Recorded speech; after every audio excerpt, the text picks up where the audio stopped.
రాష్ట్రంలో తెలుగుదేశం ప్రభుత్వం అధికారానికి వచ్చిన తర్వాత చేనేత కార్మిక సంఘంగా మనం ఆంధ్రప్రదేశ్ చేనేత కార్మిక సంఘంగా గతం నుంచి ఆందోళన చేస్తున్నటువంటి అంటే గతంలో 200 యూనిట్లు ఉచిత కరెంటు కావాలని చెప్పి గత తెలుగుదేశం ప్రభుత్వం ఉన్నప్పుడు కూడా మెమోరాండం ఇవ్వడం జరిగింది. అప్పటి నుంచి ఇప్పటి వరకు ఆ కార్యక్రమాలు జరుగుతూనే ఉన్నాయి. అయితే చంద్రబాబు నాయుడు గారు 2018లో దాదాపుగా 100 యూనిట్లు ఉచిత కరెంట్ ఇస్తానని చెప్పి ఆయన జీవో కూడా విడుదల చేశాడు. కానీ తర్వాత వచ్చినటువంటి ప్రభుత్వం ఆ జీవోను అమలు జరపలేదు. మరలా ఇప్పుడు చంద్రబాబు నాయుడు గారు అధికారానికి వచ్చిన తర్వాత ఆంధ్రప్రదేశ్ చేనేత కార్మిక సంఘం 11 డిమాండ్లతో కూడినటువంటి వినతి పత్రాన్ని చేనేత మంత్రి సవితా గారికి, అట్లానే మన మంగళగిరి నియోజకవర్గం ఎమ్మెల్యే గారు ఐటీ శాఖ మంత్రివర్యులైనటువంటి నారా లోకేష్ గారికి ఈ 11 డిమాండ్లో 200 యూనిట్లు ఉచిత కరెంటు కూడా ఇవ్వాలని చెప్పి డిమాండ్ ఉన్నది. వాళ్ళకి మెమోరాండం ఇవ్వడం జరిగింది.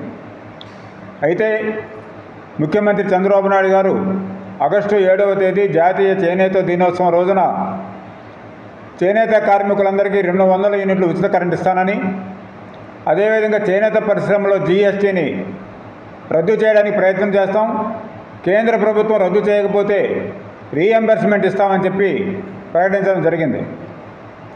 ఆ మేరకు నిన్న అంటే 20వ తేదీ ఆగస్టు 20వ తేదీన జీఎస్టీ రీఎంబర్స్మెంట్ తెలుగుదేశం ప్రభుత్వం ఇస్తుందని కార్మికులందరూ కూడా ఈ 200 యూనిట్లు ఉచిత కోసం మీ ప్రాంతాల్లో ఉన్నటువంటి కరెంట్ ఆఫీసులో ఏఈ గారితో మాట్లాడి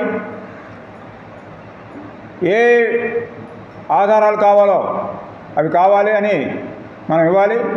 ఆధార్ కార్డు, చేనేత గుర్తింపు కార్డు, కరెంటు బిల్లు, అదేవిధంగా కొన్ని ప్రాంతాల్లో క్యాస్ట్ సర్టిఫికేట్ కూడా అడుగుతూ ఉన్నారు. అందుకని ఇవన్నీ కూడా ఆ అప్లికేషన్కి జిరాక్స్ అప్లై చేసి ఇచ్చి 200 యూనిట్లు ఉచిత కరెంటుని చేనేత కార్మికులందరూ పొందాలని చెప్పి ఆంధ్రప్రదేశ్ చేనేత కార్మిక సంఘం విజ్ఞప్తి చేస్తూ ఉన్నది.